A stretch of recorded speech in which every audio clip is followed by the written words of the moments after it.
Are you now thoroughly convinced that COVID came from a laboratory? We had a global epidemic of influenza caused by a mistake in a vaccine laboratory in 1977. We had an anthrax outbreak that had been caused by a lab leak. I think the evidence is very strong. There was a ferocious response to the very discussion of this possibility. A lot of people on the right love that phrase, escape from the lab, because it sounds like something from a Marvel movie or a comic book. I think something rather sinister happened in terms of just how much influence the Chinese regime and its supporters have over the scientific establishment in the West and academia, where, Chinese money is absolutely indispensable. I did want to ask you about the climate question. The bonkers thing about the current Miliband policy, driven by the science, trying to stop drilling in the North Sea, but he's quite happy to buy gas from Norway. It's the same damn field of gas under the seabed. The unreliables industry, the wind and solar, they are trousering enormous sums. The landowners, I'm a landowner, I don't do this stuff, but I really wish I did, because I'd be seriously rich if I had wind turbines all over my land.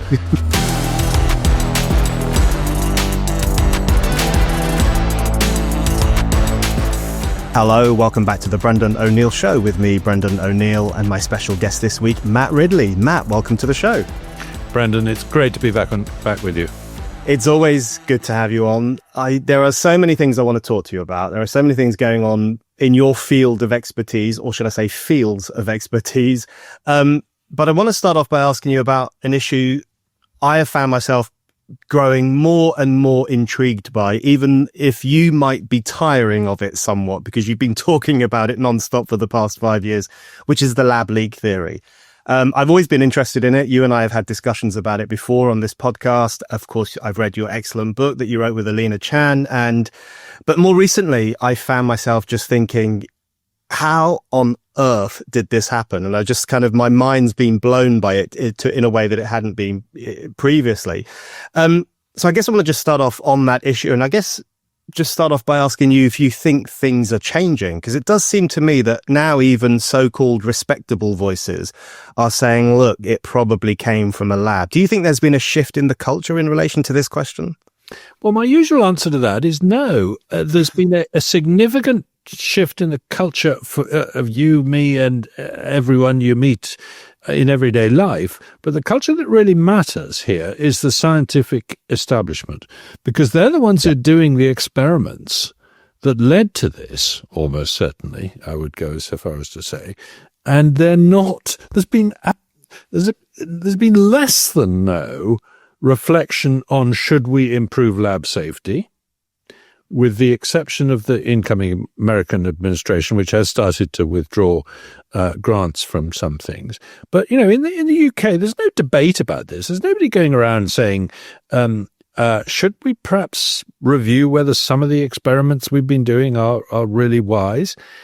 And worse than that, the WHO used to talk about lab leaks as a significant risk that needed to be addressed. So did people like Peter Daszak of the EcoHealth Alliance. And they've dropped those slides from their presentation because they think if they talk about it, they'll admit that this might have been one. And as for the scientific journals, Nature and Science and Cell and places like that, they still take the view that no,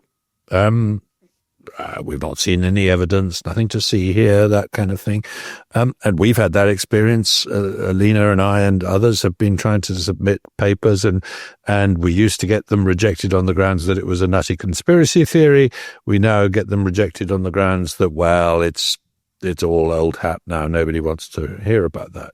So the people who really matter in the scientific establishment have not said, hang on a minute, we did something stupid here. We allowed or encouraged an experiment by our colleagues in China that may have killed 20 million plus people. That, for me, this is the biggest industrial accident in the history of humankind. Yep. It's about 1,000 times worse than Bhopal, when 25,000 people died in a chemical leak. And yet there's very little real reflection on its implications. Do you think that's a really good answer? Because I've seen a few more columnists and writers and newspapers that seem more willing than they were before to address this. In fact, I texted you a few months ago because I read a piece in the New York Times, quite a good comment piece actually, saying, look, it probably came from a lab. And I texted you saying, look, Matt, this is down to the excellent work that you and some others have been doing. It's finally breaking through. But in relation to the media, do you think, because what I'm talking about is still quite a minority pursuit. It's not as if it's being hotly pursued by The Guardian or The Times, or it hasn't got that kind of public purchase that a scandal of this enormity ought to have, as you've just described it there. But do you recognize those ripples of dissent coming through? And might that have a knock-on effect to the scientific establishment at some point, do you think?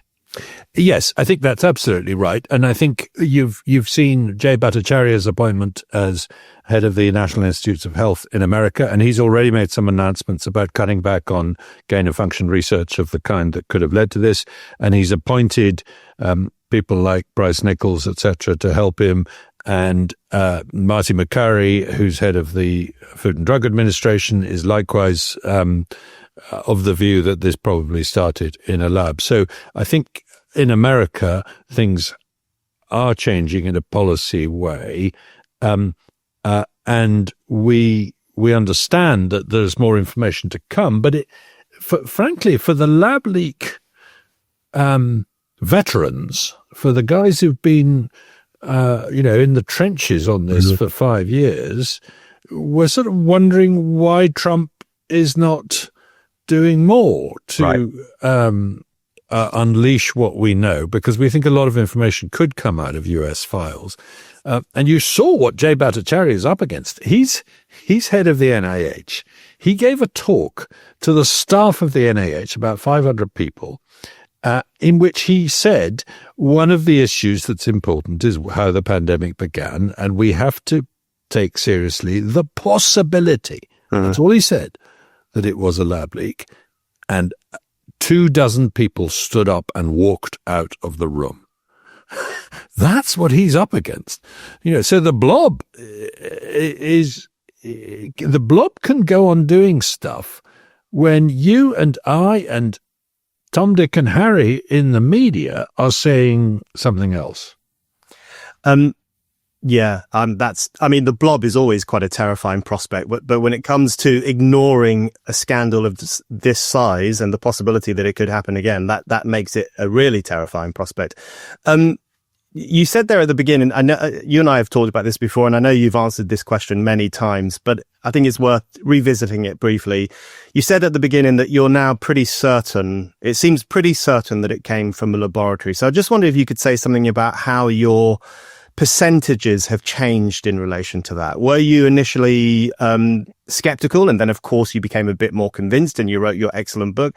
Are you now thoroughly convinced that COVID came from a laboratory? Where do you stand on what exactly happened, and how certain would you feel putting your neck on the line for that question? Yeah.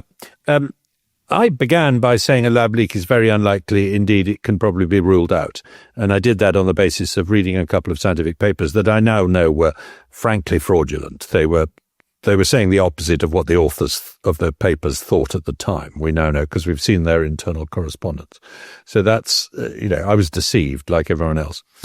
And around May 2020, I started seeing evidence that it definitely needed to be taken seriously, that it probably didn't start in the market, the Chinese didn't think it started in the market, and that it was well adapted from the start in a way that was unusual for a zoonotic infection.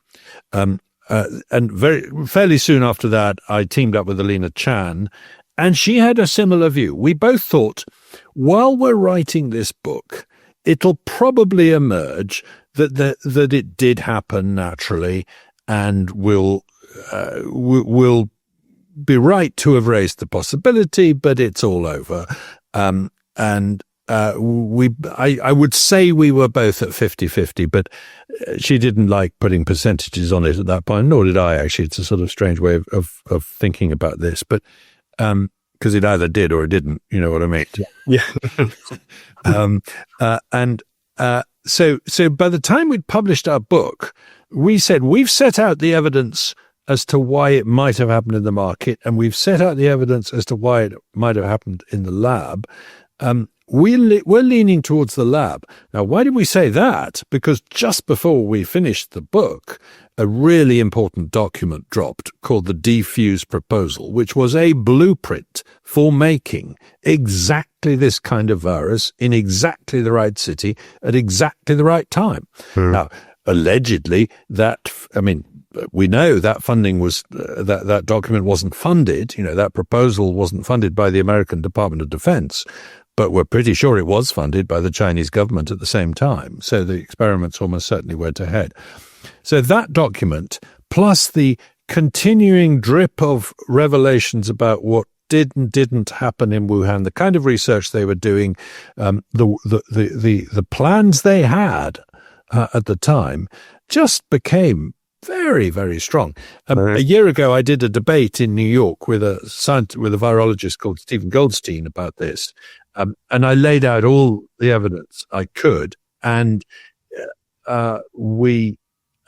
basically I won the debate in the sense that even though more people agreed with me than him at the beginning, by the end, almost everybody agreed with me. So I think I've convinced myself that the evidence is very strong.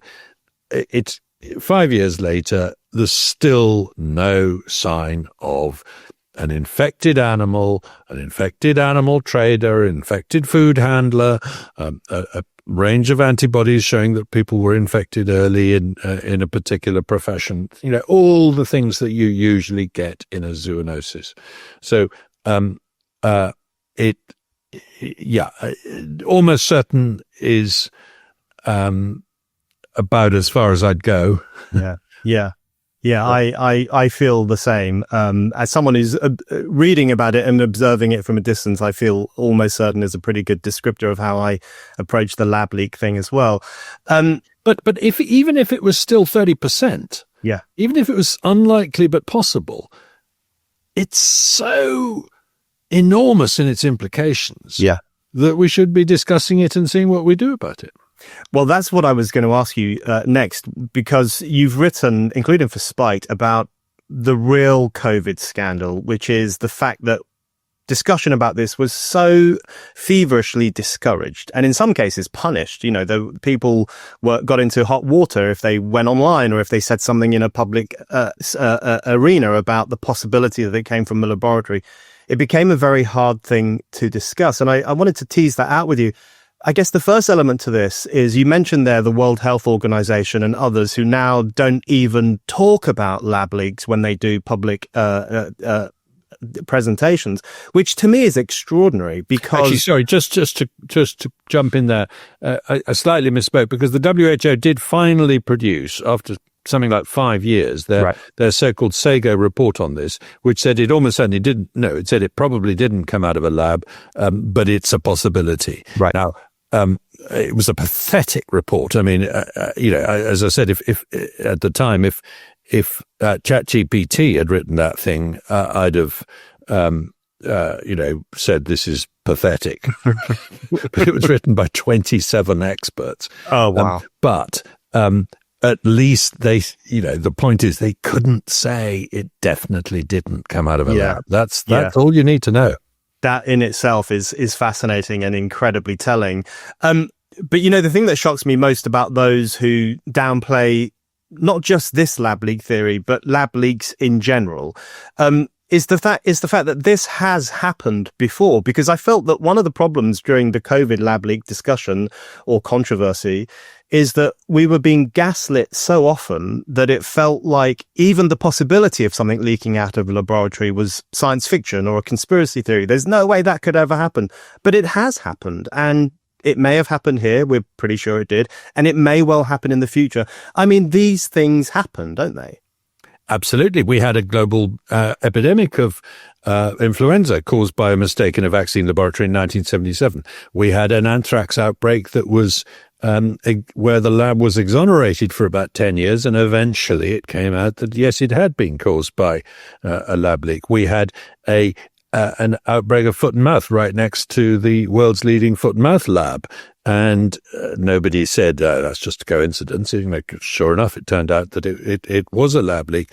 And in the case of SARS, COVID's first cousin, it was a natural outbreak to start with, but it was then being studied in labs, and on at least 4 occasions it infected researchers, and on 3 of those 4, we don't know how it happened. There wasn't an accident in the lab, but somehow the researcher got infected. And on one of those occasions in Beijing, the researcher went home, was sick, her mother caught it and died. So it had very nearly started another pandemic of SARS, and that was when SARS was extinct in the human population naturally. The epidemic was over, so you could tell that the lab leaks were happening. Now we know that COVID has leaked from a lab several times during the pandemic while being studied, has infected researchers. So it's a very, very difficult virus to not get infected by if you're working in a lab.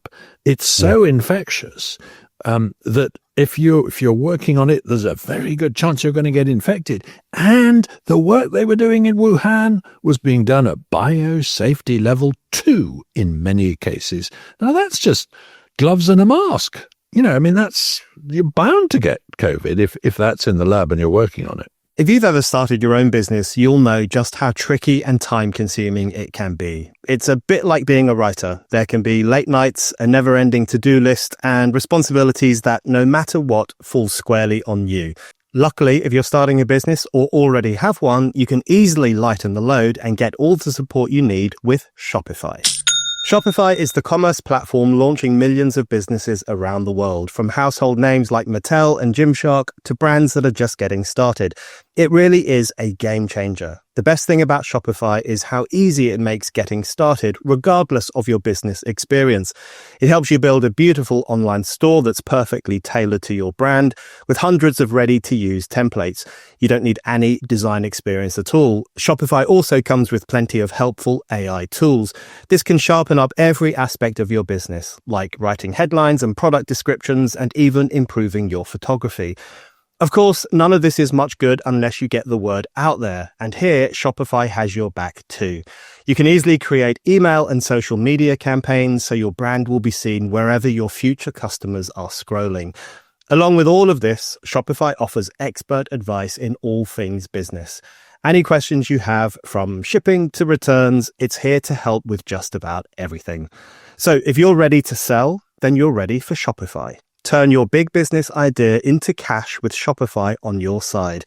Sign up for your £1 per month trial and start selling today at shopify.co.uk/Brendan. Go to shopify.co.uk/Brendan to start selling today. Shopify.co.uk/Brendan. So the $1 million question, which I've heard you speak about before at length, but is the question of why. Why was there such a ferocious response to this theory, including from the scientific establishment, as you've mentioned, especially in the US? And we know that we've all seen the documents or read about the documents that said, strike this person down. If anyone said we think it came from a lab, then there would be this closing of ranks amongst scientific officials who would pounce on that person, denounce them, say it's not true, in some cases try to ruin their reputation. There was a ferocious response to the very discussion of this possibility. Was that back covering? Was it cynical? Was there something more profound going on there, do you think? Well, it was banned on Facebook, literally banned. It was called a conspiracy theory routinely in The Guardian.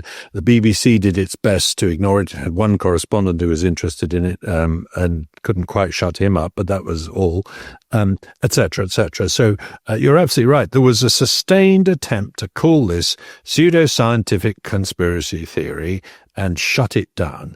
And at the time, if you remember, suddenly we had the entire media landscape falling in line behind government pronouncements. And ticking off anyone who dared to think for themselves on quite a lot of issues. So it was a horrible episode of craven authoritarianism in the media. This is only one example of it.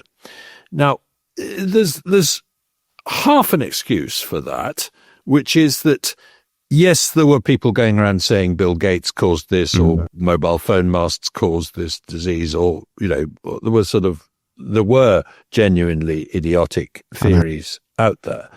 And yes, it's right to criticize such theories.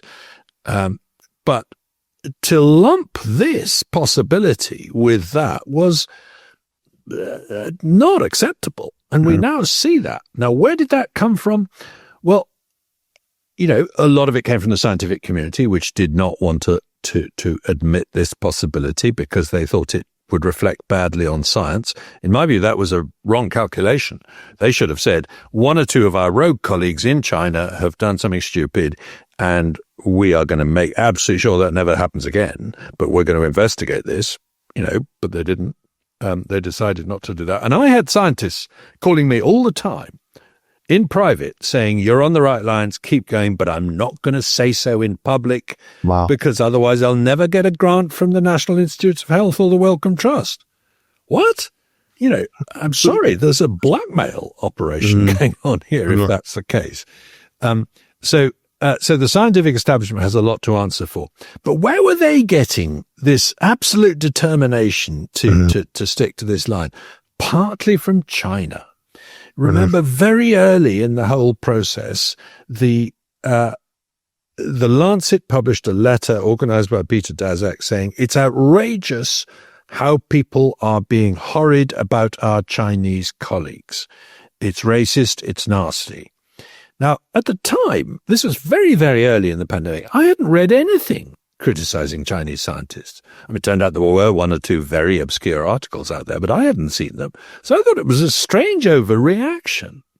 And I realized what had happened is that some of the scientists closest to this in China had got in touch with Westerners and said, please, can you publish a defense of us because we're getting attacked. Now, at the time, there was a lot more criticism of Chinese peasants for eating animal soup and things like that, if you remember. Now, isn't that a rather more racist thing? And yet that theory was never given the same treatment of, called racism, etc.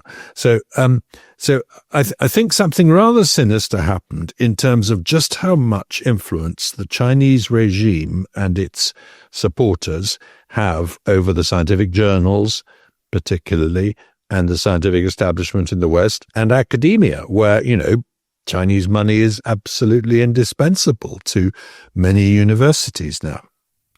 Yeah, that's very well put. I really like that point about how, they seem to be fine with Chinese peasants getting it in the neck. And there was an awful lot of that.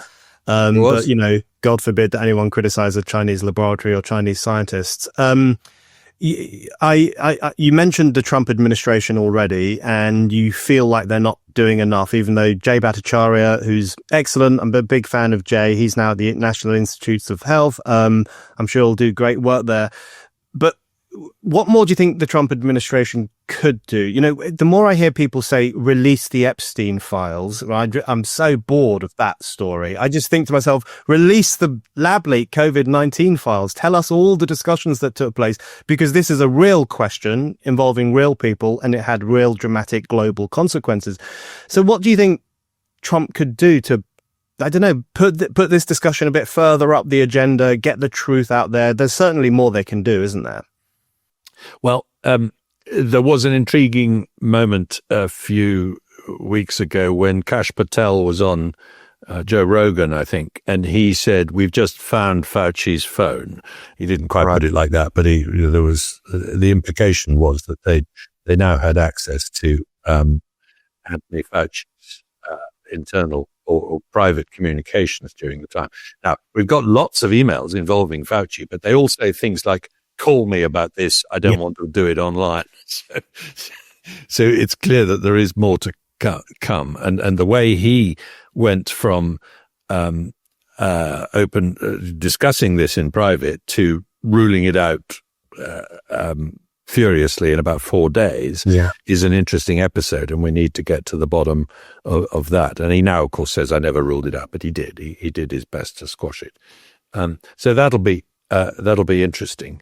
But of course, and we've had hints that they do have human intelligence from within Wuhan that could be helpful, but they're very keen not to put such people at risk. There's also Ralph Baric, the inventor of the technology that the Wuhan scientists were using, essentially, the reverse genetics technology that they were operating with, and a close collaborator with the Wuhan lab. And he's said very, very little in public. And although he's been deposed by congressional committees, etc., the University of North Carolina, where he works, has managed so far to refuse all freedom of information requests for his emails, even though he's in a public institution that, is taking public money to allow him to write these emails. So they should essentially be available. Mm-hmm. So there are sources within America that might be useful. But what I'd like to see happen is some kind of Magnitsky type sanctions, where they go to the Chinese and say, until you get a proper accounting for us of what Xi Zhengli and Ben Hu in her lab were doing day to day, and where their database is that they've refused to share, until we see some of that, I'm afraid Mr. Xi Jinping or Mr. somebody else a bit further down the ladder, your bank accounts are frozen, or something like that. Now, of course, the trade relationship takes priority here, but Trump does use tariffs in exactly this way as a form of leverage, blackmail, whatever you want to call it, and sometimes rather shockingly, I'm not a fan of tariffs, as you probably realize. Why couldn't he have used this issue? I think it would be a better way of doing it. Do you think one of the reasons he's not doing those things, and also why there isn't as broad a public discussion about this issue as you and I might like, particularly given you've just very aptly described it as a scandal, even worse than the Bhopal scandal in terms of the impact that it had on human life? Do you think part of that is down to COVID fatigue and lockdown fatigue? Because one thing I've noticed, we've recently passed the 5th anniversary of lockdown. It feels like, I can't tell if it feels like it was last year or 50 years ago. It feels like such a strange period of time. It's easy to forget it. And in fact, there have been studies of lockdown amnesia where people have blocked certain things out of their minds. Is there an element where people, because it was such a strange moment and a disorientating moment, and lots of people stopped working, democracy was suspended, civil liberty was suspended, is it possible that right now, because it's still quite fresh, people just don't want to revisit that time and would rather get on with their lives? Do you think there's an element of that going on in relation to this? Very much so. And I get that reaction from editors and publishers and others a lot, saying, oh, COVID, haven't we done all that? Nothing more to say. And of course, it is true that in a sense, there's not a lot more to say. We're going around in circles with some of the same evidence. But also, isn't it strange how we have memory hold those years? I mean, I've been going back over them to remind myself of what happened in terms of the civil liberties and censorship and other issues, and finding it, things that, oh my God, I'd forgotten all about that, about things. And there's an echo here of 1918. Because when COVID happened, I started to look into the 1918-19 influenza outbreak, and it killed more people than World War I, I think. It was an enormous horror for about a year, just towards the end and after the end of the First World War. And yet there was you read newspapers from that time and there's very little mention of it. And you can dig out accounts of how horrific it was, but they literally wanted to get on with their lives after World War I and the influenza pandemic. But there was a lot of World War I nostalgia, but there wasn't much ever written about that. Where are the novels? Where are the plays? Where are the, poems about this terrible pestilence? We've done it again, exactly 100 years later, pretty well exactly 100 years later. We've had a similar episode. We had 5 years which were an enormous inflection in our lives. I mean, I now talk about before the pandemic and after the pandemic, the way my parents talked about before the war and after the war.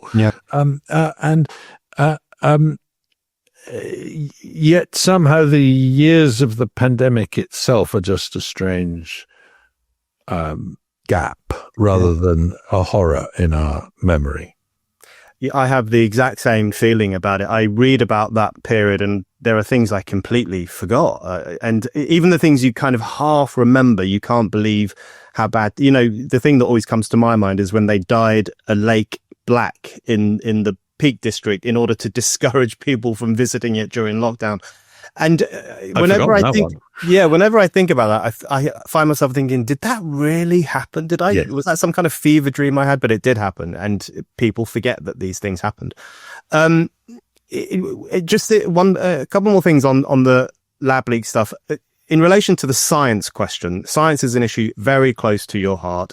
You've been writing about it for a long time, decades.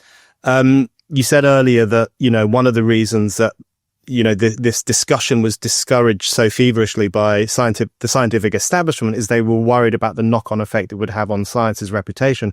But of course, what's really damaged science's reputation is the secrecy and the unwillingness to have this discussion. And, the whole culture of falsifiability that is supposed to be at the heart of the scientific project, where you are supposed to be able to analyze things, discuss things, dissent from the orthodoxy and put forward a new scientific theory. All of that stuff was completely parked for a period of time. And that's going to have a really negative effect, isn't it? At least in the medium term. And for a lot of people, I imagine it's going to make them a bit more cynical about science, which is depressing. Well, I think you're seeing it in things like vaccination rates, which have gone down. And I think the fault lies not with the anti-vaxxers, who were always there in a small minority, but the over-claiming for the vaccines. That was a shocking episode when you look at it. First of all, they said it stops transmission.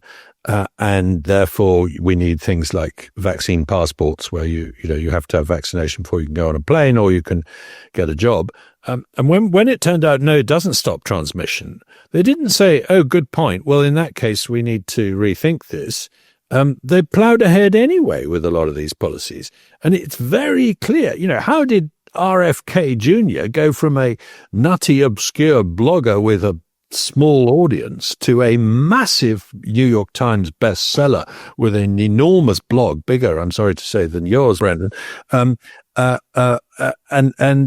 and then become Secretary of State in Health and Human Services, because people lost faith in things like vaccines as a result of the overconfidence and groupthink that the scientific establishment was pursuing. Now, there's always been groupthink, and science has always behaved like a church, kicking heretics out, but it's usually been fairly mild about it, and eventually the heretics get to burn down the church or whatever it is heretics do, and get back in to see it.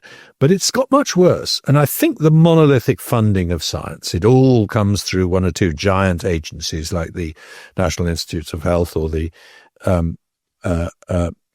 Wellcome Trust or the British government or whatever it is, has made this worse, that there's a real consensus enforcement going on lots of issues, often premature, and the ability to handle uncertainty and to say to the public, actually, we don't know about X, Y, and Z.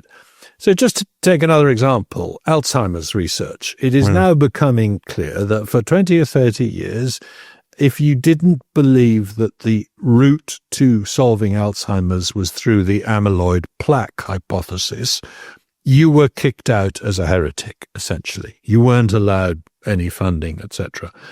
That's now beginning to change, but it's taken far too long. And, a lot of people like me think that amyloid plaques are a symptom, not a cause of Alzheimer's, and that research program was never going to work. But why does it keep happening? Why do scientists keep behaving like priests when the whole point of science is to challenge each other? They say we're very good at challenging our own confirmation bias. No, they're not. Increasingly, they're enforcers of dogma rather than challengers of it. In many different fields, that hasn't lessened my admiration for science as a philosophy. Done right, it is still humanity's greatest achievement and the greatest route to wonderful new knowledge. But as an institution, frankly, it sucks these days. That ossification of scientific authority or scientism, as some people refer to it, is a real worry, especially when we're talking about something like Alzheimer's research or the COVID pandemic, the lab leak possibility, because, these are issues that impact on millions of lives and cause millions of deaths. These are areas where we need surely the most rigorous, free, open analysis one could ask for. Keeping with the scientific theme, I did want to ask you about another issue that you've been writing about for some time, which is the climate question and where things stand with that. It's a kind of issue that it's sometimes a little bit hard to read because it kind of comes in waves as a political ideology. Sometimes it will be the dominant story, front pages. You have all these activists on the streets every day. Greta Thunberg is like the big thing, and that can last for about a year or 2 or 3. Then it kind of dissipates, goes away, and another issue takes over, and they're all talking about Gaza or whatever else it might be. So there's a kind of malarial wave-like effect of this idea, I think. And right now it's kind of hard to read as well because you have the Labour government, which I think is pretty much a greenish government, quite environmentally minded, as that kind of section of society tends to be. But at the same time, they are making noises that suggest they recognise net zero is not the best idea ever. Even Ed Miliband seems to be recognising that there are issues with enforcing this idea and it could have, consequences. Where do you think that discussion stands, particularly in relation to net zero as the kind of the great unifying religion of that section of society? Is that still there? Is it going away? Well, you say it comes in waves, but I think if you were sitting on boards of businesses or the committees of charities, you would find it doesn't even come in waves. It's just there the whole time as a agenda item. Net zero. What are we doing about it? Why aren't we expanding this business because of net zero? It's a huge break or a huge influence over all sorts of organizations. It's constant, and it's never, of course, discussed. It's just taken as read that we must, why are we serving beef in our cafeteria? Says a perfectly respectable company. Oh, because we're under pressure that we shouldn't because of climate change. So because of climate change has become this sort of constant mantra. Oh, and by the way, it's a very convenient excuse for politicians. If you don't do prescribed burns in California and the Palisades breaks down, you say, it was climate change. If you don't give flood warnings in Texas and kids die, it's climate change. Mm-hmm. It's very convenient, that, isn't it? Mm-hmm. So I think that it's an enormous part of all our lives. But in a slightly unseen way, where it's just influencing the decisions that get taken every day by business, by third sector, and so on. I'm glad you think that Ed Miliband is beginning to row back. I'm not seeing much of it myself. But he produced a state of the climate report before Parliament last week, which compared the last decade with what they call the 20th century, the 1961 to 1990 averages. And I read it, and and he did this in order to show us just how terrifying this threat is. And I read it, and it said things like, it's got a little bit warmer, a little bit wetter, slightly warmer in winter, not quite so warm in summer, less windy, a few more days when you might have to cut your lawn, but a few less days when you might have to heat your house. Sea levels rising, but only at a rate of about a foot a year. I mean, it did not sound very frightening, frankly. Yeah. And this has been my problem all along. I'm what they call a lukewarmer, which, I've written about this for very nearly 40 years now. I wrote an article for The Economist about the threat of greenhouse gases, which I took very, very seriously in those days, in 85 or 86, I think. So that puts me on nearly at the 40-year mark. For me, the evidence that this is a runaway, accelerating, dangerous phenomenon, or that it's cheap and easy to stop it, both the evidence for both those claims has got weaker and weaker, and the evidence that it's going to be terrifyingly difficult to maintain this civilization and give up carbon is now pretty overwhelming. And we've tried. We've spent a fortune on this. And I just worked out that if the world was spending what Ed Miliband is spending on your and my behalf, but at your and my expense through our electricity bills, which is about 25 billion a year, just to decarbonize the electricity system. If the world's, and then if you work out how much that has reduced emissions, if the world wanted to use that rate of spending to reduce all emissions in the world, it would spend 100 trillion a year. Now, 100 trillion a year is actually the global economy. That's roughly how big the global economy is. So we'd have to devote the entire global economy to decarbonizing, and we wouldn't be able to make toothpaste or hamburgers or anything else. Yeah, I think, I've long thought, influenced, of course, by your writing over the decades, that, if you want to see calamity, then just switch off all the carbon. That's what will bring about the human disaster that they predict through climate change. I did want to ask you about the heat waves, because I have found those quite interesting, because this summer there's been heat waves in Europe, like there has been in previous years as well. I find myself quite skeptical about the idea either that they are directly caused by man, or that they are signifiers of the coming doom and the coming heat death of the planet and all that kind of hysteria we're subjected to. But I did go to Spain a few months ago, and I did think to myself, God, it's really hot here. It's like exceptionally hot. And I did have that moment of doubt about all the other stuff I'd been reading, that moment of weakness, one might say. What have you made of the heat waves themselves, and I guess the discussion about them as well? Because it does seem as though every weather event now is folded into this pre-existing narrative about the end of the world. What have you made of the weather discussion over the past few months? Well, this is, of course, the problem, is that if you believe the BBC, you would think it never got hot ever before. Yeah. Whereas, it reached 36 degrees in 1911. In the UK, in Northamptonshire, as it happens. It reached 40 a couple of years ago, but that was at an airfield where jets were taking off at the time. So I'm not sure I quite believe that one, by the way. It reached 35 in London this year, about a month ago. But that was in St. James's Park. That's right in the middle of a big city. Yeah. Now, there is a well-known phenomenon called the urban heat island effect, which is worth at least 2.5 degrees in terms of how much hotter cities get in warm weather than the surrounding countryside. So So in that sense, it is man-made. It's made by the fact that we built buildings and, carried on activities that warm the air in cities. I think it's undoubted that we are seeing more hot periods in summer, but is that really, civilization ending?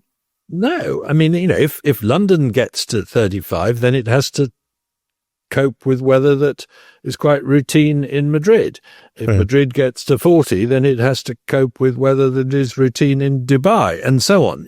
So it's not as if heat in itself is a catastrophe. In fact, roughly 9 times as many people die in cold weather as hot weather of weather-related deaths. The death rate spikes more in cold weather than in hot weather globally. That isn't Britain. That is all around the world. Even in, countries like Greece, more people die in winter than summer.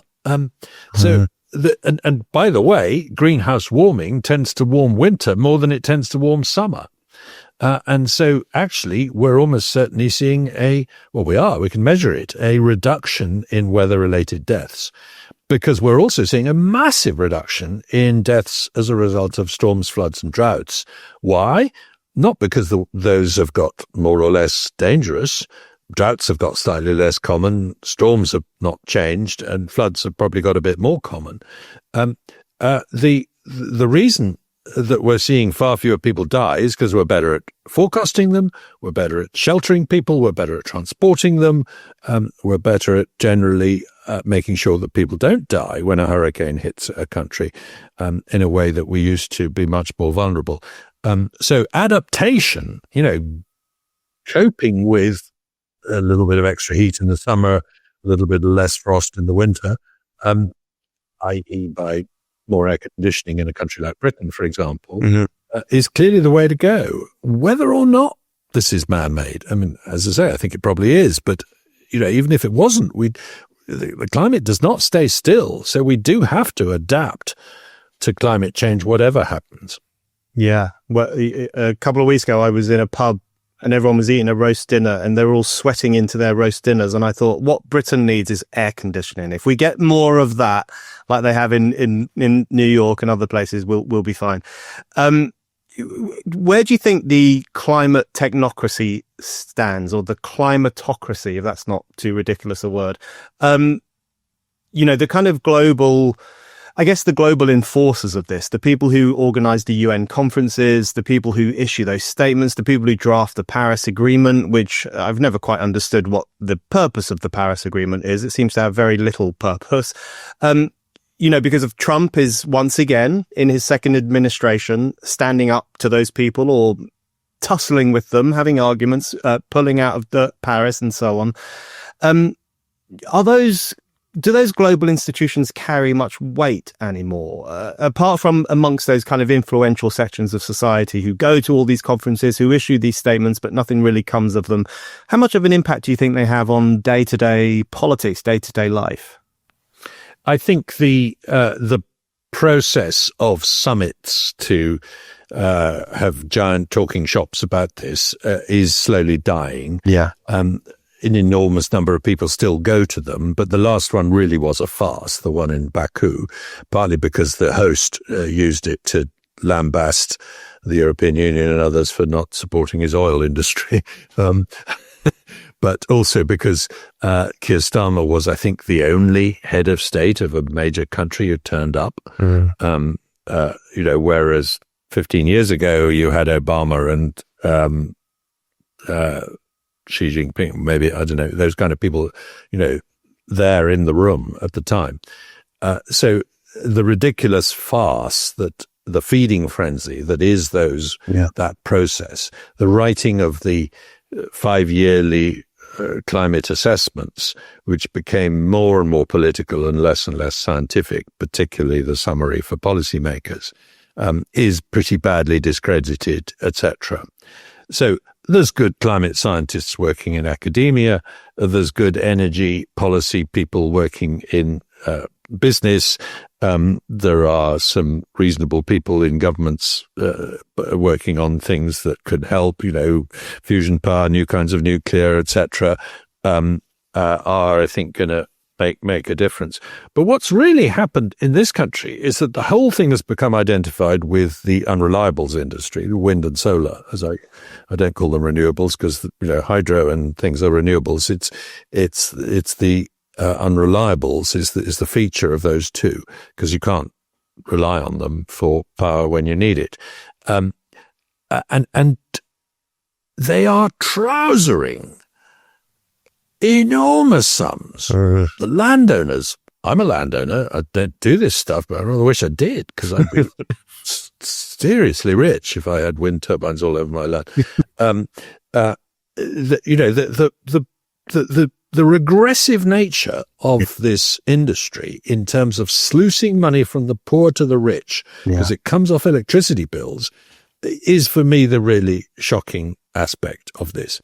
And what's so fascinating is you get a green fanatic on social media or somewhere arguing with you, and you say to him, I hadn't realized you were such a capitalist.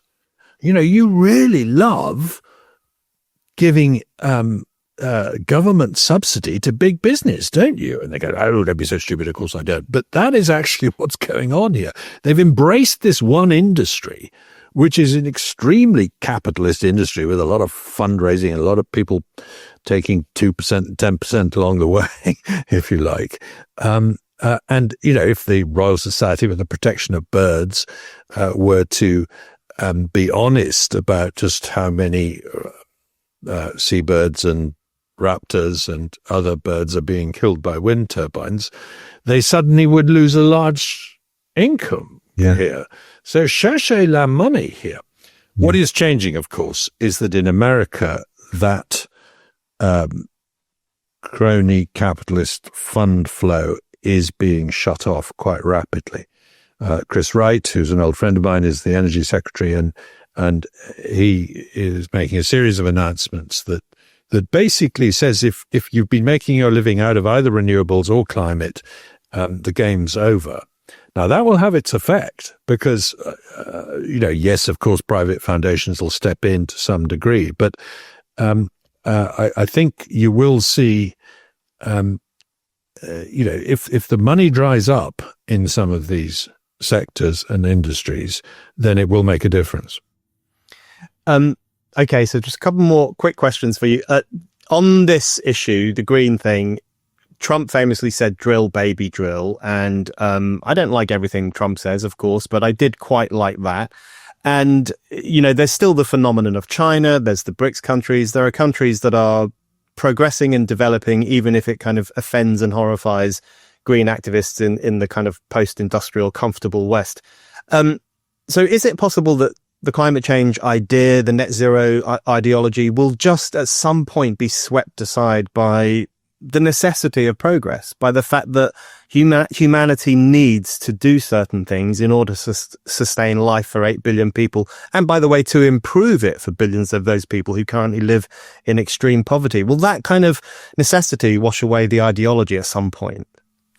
Well, I had almost despaired of it doing so, and I now think that Trump's America will or will not be the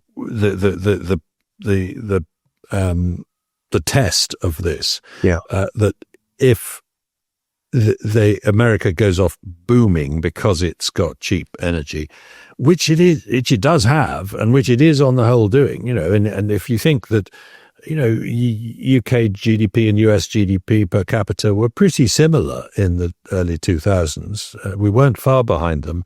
They're now almost, they're certainly a third, maybe even more than that, richer than us. And a lot of that is down to energy cost. Energy cost is such a vital part of an economy because the economy is a thermodynamic phenomenon. It makes useful but improbable structures out of randomness, whether that structure is this conversation or the table I'm sitting at. And for that, you always need energy. So to have electricity prices 3, 4, or 5 times higher in Britain than in America or China is a huge millstone around our leg. And the first political party that really starts to deal with that will, I think, reap dividends, particularly if there's an example from America to show that it works. The bonkers thing about the current Miliband policy is that he's trying to stop drilling in the North Sea, but he's quite happy to buy gas from Norway. It's the same damn field of gas under the seabed. It's complete insanity. Okay, Matt, my last question for you is, one of the things that has inspired people about your writing is you've always managed to capture the wonder of human endeavor, and whatever form that might take, industrial, economic, evolution, all the various ways in which humankind has arrived at this pretty good situation we're in now, give or take all the huge problems we've just been talking about. You once described yourself as a radical optimist, and I wonder if you still feel that way, or do you think the kind of forces of regression are gathering pace? How do you think things stand in terms of the ideals of human endeavor and the argument that it's a good thing to pursue? Strictly speaking, I use the word rational optimist, not radical optimist. That's but right. I'm quite happy to be called a radical too. And spoiler alert, I'm trying to write a book reconciling my rational optimism with my growing concern about a number of issues in the world.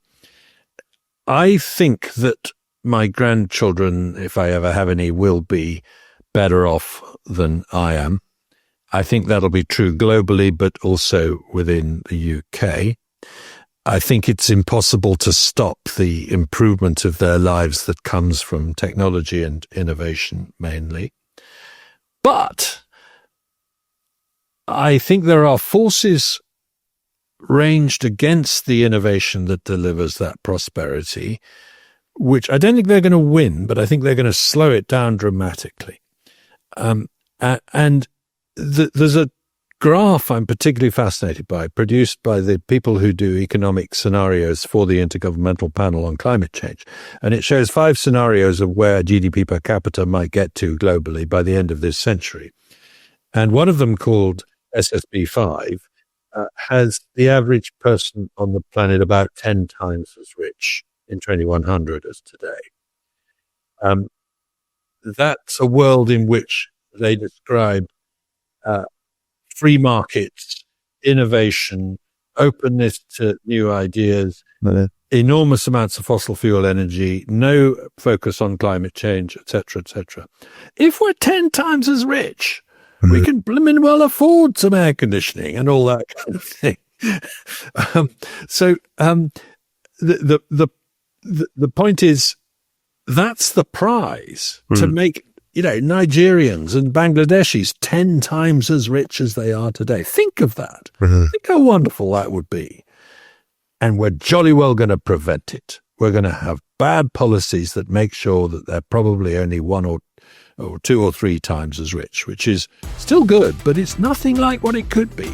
So I'm a rational pessimist about how much of the rational optimism we're going to allow to happen.